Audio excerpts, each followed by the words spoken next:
All right, pre-calculus. So as I promised you, I'm going to be doing a couple of different videos here, just going through some examples of what was covered in 2.2. So I'm going to start here by looking at problem number 56 in the textbook, where we are asked to find all the real zeros of the polynomial function and to determine the multiplicity of each of these zeros. So this is just more of reviewing what you should be able to do from Algebra 2, which is just simply factoring a polynomial and finding where it's 0. So in number 56, we have x to the 4th minus x to the 3rd minus 20x squared. All right, so we're looking for the zeros. So that means we want to set our polynomial equal 0. As again, where is the function? What value of x would make the polynomial 0? So if we solve by factoring, what we're looking to do is first, see if there's any greatest common factor. So sometimes a polynomial might have a greatest common factor to begin with. So in this case here, I see each of the terms has an x. So we're going to factor out that greatest common factor of x squared. Okay, so that. So I already got a factor out of this. Now I have left is this polynomial here. So now this is again reviewing what we did from again Algebra 1 and Algebra 2. So I'm going to try to factor if possible. Sometimes it may not happen. We're going to try to see if we can factor. So I'm looking for factors of 20 that add up to give me a -1. So I could think of, well, 5 and 4 or as an example. So 5 and 4, where the 5 is negative, 4 is positive. So then that would give me a -1 if we were to multiply and combine together. So here's my answer for that. Okay, so now what we're going to do is now solve. So meaning we're going to get when is x equal to 0. So this one here, I see x would be 0. So I'm writing out my roots. And then I have -4. And then I have positive. So those are my roots. What are there any answers that repeat, that have a multiplicity? So I see that for 0, I do have a multiplicity of 2 because it's x squared.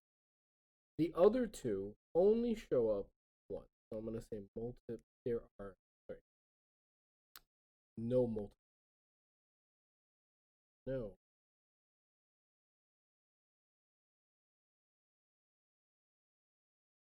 No multiplicity. So they only show up one time. So that's all we had to do for that one. Just factor the polynomial, find the root, and just state if any of them have multiplicity. All right, let's go ahead and grab another one. So I'm going to go ahead and grab one that might require a little bit more factoring. Kind of looking here. I'm going to go ahead and I'm actually going to go back and look at number 45.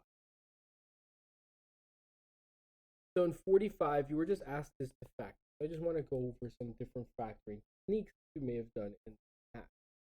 So in number 45, we have x cubed minus 4x squared. Minus 25x plus 100. So I'm going to set this equal to 0 because I want to find the zeros. Factor.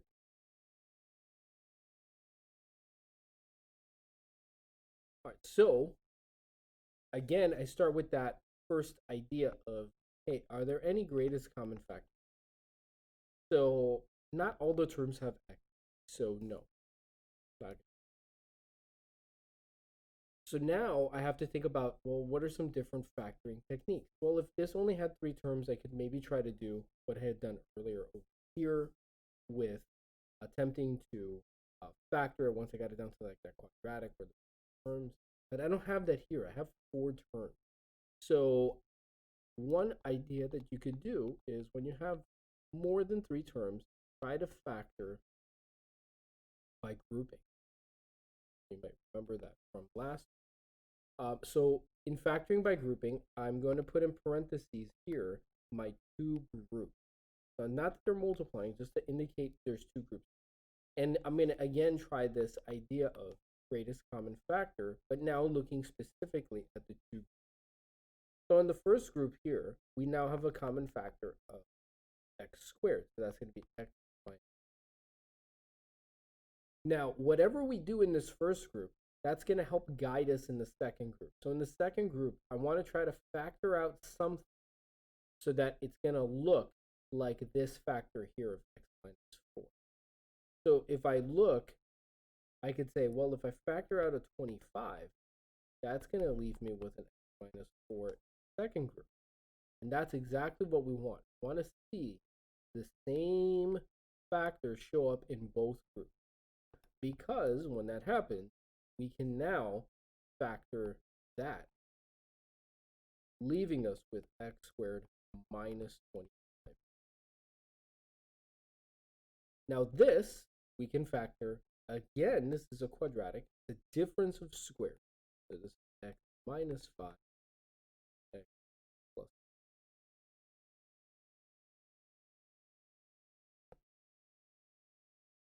So now we have our polynomial completely factored, and now we can list our zeros, which is going to be 4, 5, and negative 5.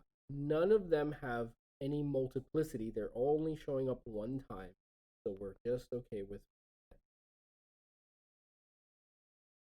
All right, now leading into what I'm going to do some more examples of in the next video is what if we wanted to graph. So let's say I wanted to make a sketch of a particular polynomial. So how would I go about it? So first, I already have my roots. So I'm going to go ahead and I'm going to mark those here. So 4, 5, 4, 5, and then over here. The degree of the polynomial, the highest power, was 3. So that means we start down here and we end up here. So if you go to the left, you should be going down. If you go to the right, you go. It's a positive coefficient. That lead coefficient is positive 1. So it's going to stay with this behavior. Remember, if it were negative, then behavior is first. So now, since everything has a multiplicity of 1, that means we're going to go through all of these points. So starting from down here, I would go through the 5,